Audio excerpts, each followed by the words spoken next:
All right, so finally, Manchester United play some good football. It's preseason vibe still. And the main thing that I want to mention, ladies and gentlemen, is that Manchester United played Real Betis at the Snapdragon Stadium. Now, how fitting that we play at the Snapdragon Stadium and the team starts snapping. It is so beautiful to see the patterns that are developing. First of all, I want to give a few shout outs. First shout out goes to Harry Amas, again, a massive player, if you get what I did there. So the first thing is that this guy has so much potential, I cannot even get enough of it. Every single time I see him play, I see something a little bit different. Now, there's a lot of areas for improvement for him, especially defensively. But going forward, the kid is something special. That left foot works, and the boy found Diallo really well from that left-hand side. Obviously, he got a little fortunate with the way the goal, the ball fell for him when he was trying to take on two Real Betis players. But he is looking really good. He's one for the future. 17-year-old has a bright future ahead. Second person I want to give a big shout out to, well, not a very big shout out to, but Casemiro finally is starting to look like a player. He's starting to look a little bit more decent. He's starting to look a little bit less like Uncle Miro. I'm starting to like what I'm seeing from him. He had a decent performance, but I wouldn't say anything crazy about him. Like, say, for example, how Diallo keeps on shining. This is the Diallo world, and we're just living in it. I feel like for now, the right wing position has been locked down by Diallo. I do not want to see left foot Larry, aka Spinaroni, aka Anthony. I do not want to see him on that right wing. Not anytime soon. Until Diallo drops two stinkers in a row, I do not want to see Anthony at all. I'd rather see somebody else. And I think that's a headache for Ten Hag now, because he has to figure out who is going to be the person that's going to be on the left wing. Is it Rashford or is it Garnacho? Because we have known that that position had belonged to Garnacho for a little bit last season. And now Garnacho is back in Manchester as of today. He's back from his break. And the thing that I am curious about is how we're going to line up. You know, the front line of Ahmad, Xerxes, Rashford, it could really cook. It could cause some problems. Now, Rashford this time around was looking a lot sharper. He's looking like he's well rested. He's looking like he's actually, gaining his confidence back. And I like to see that kind of Rashi. As I said, this rest, there's something important about rest and recharging and resetting. And, you come back rejuvenated and with a lot more hunger for the game and a lot more joy in whatever you do in life. You need to make sure you include time for rest, because there's something that's called burnout, and it is real. Rashford was suffering from it last season. Now, I want to say he linked up well in many occasions, took on lots of players. Him and Amad Diallo, actually, they were really fouled many times by the Real Betis players. Them guys are little thugs, They are little rascals, little dogs, and I mean that in the nicest way, because they actually have that sort of like, I'm a fighter, I'm not just a neat footballer type of mentality. And we need some of that mentality in our Manchester United squad.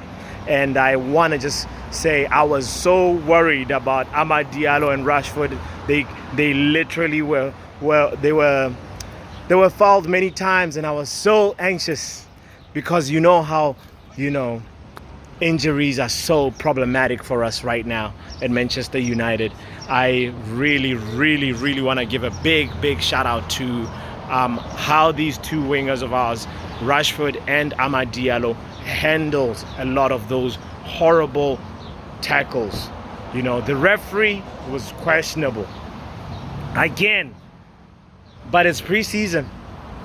I feel like these referees are also taking their refereeing course. They're still graduating. They're still like learning how to be referees, and that's part of what they're doing.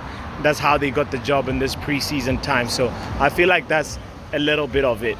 But that does not excuse them for letting so many horrible fouls just, pass without being reprimanded. So I was so concerned about this, but I'm glad that our two boys came out okay. Obviously, I'm still worried about Lenny Euro and Rasmus Højlund. One is out for 3 months. The other one is out for, how many weeks? Is it 6 weeks? And it's just concerning. I just don't know who in the world keeps on giving them clearances to play when we have so much technology and so much, at our disposal, that we should be able to get enough data on these players and know that this person is approaching that red zone. Now, Rasmus Højlund, he played a lot in the Euros, obviously until Denmark got kicked out, but we need to do a better job. The medical department needs to do a better job at making sure that a player is really thoroughly monitored. Every single player at Manchester United is thoroughly monitored so that we do not have things like hamstring injuries occurring like this. We're in big trouble if we're going to go into the season with a very poor medical department like this. The other person I want to give a shout out to is Jadon Sancho.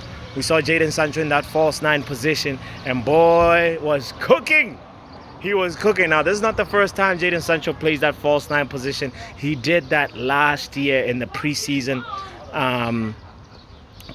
tour last year in America. And I saw him live when he scored versus Arsenal last season in the MetLife Stadium. But at the Snapdragon Stadium, Sancho was snapping. He was also winning fouls high up the pitch. This was the thing that was surprising to me. I was like, okay, Jadon, okay, somebody let this guy cook. Give him the spoon, And this is the Jadon Sancho that I want to see. If we keep him at the end of the transfer window, there's no buyers for him. I think we will be in a good place with Jadon Sancho.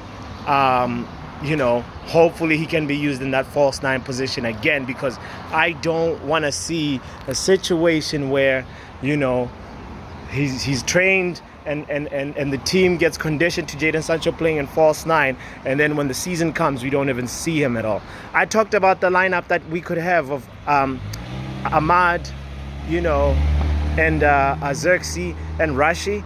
We could also still cook with Ahmad, Sancho, and Rashi, or Ahmad, Xerxes, and Sancho. That trio just makes me feel like we're going to terrorize defenders. We're going to give them the business. So anyway, I'm excited about this season. I'm excited about this game, the Real Betis game, how we played. And I'm really looking forward to a lot more from the team. And special shout out also goes to Tom Heaton was in goal. We said Amas. Yeah, I mean, the whole team worked as a cohesive unit. We saw some patterns developing. We saw some very good defending, especially, I mean, we let in 2 goals, of course, but we didn't let Real Betis just get at our goals the same way it was happening last the same way that teams were going at us last season. We're not getting cut through that easy. Like the goals that Real Betis scored, especially the second one, it was a really good goal. I don't fault them for that. So anyway, big round of applause to Manchester United. Let's go Reds. Let's keep doing this. This is the vibe. This is the playing. This is the style, the pattern that I'd like to see entering this new 24-25 season. My name is Botswana Papi. Don't forget to like, share, and subscribe. We snapping, baby. The Snapdragon snapping. Rah!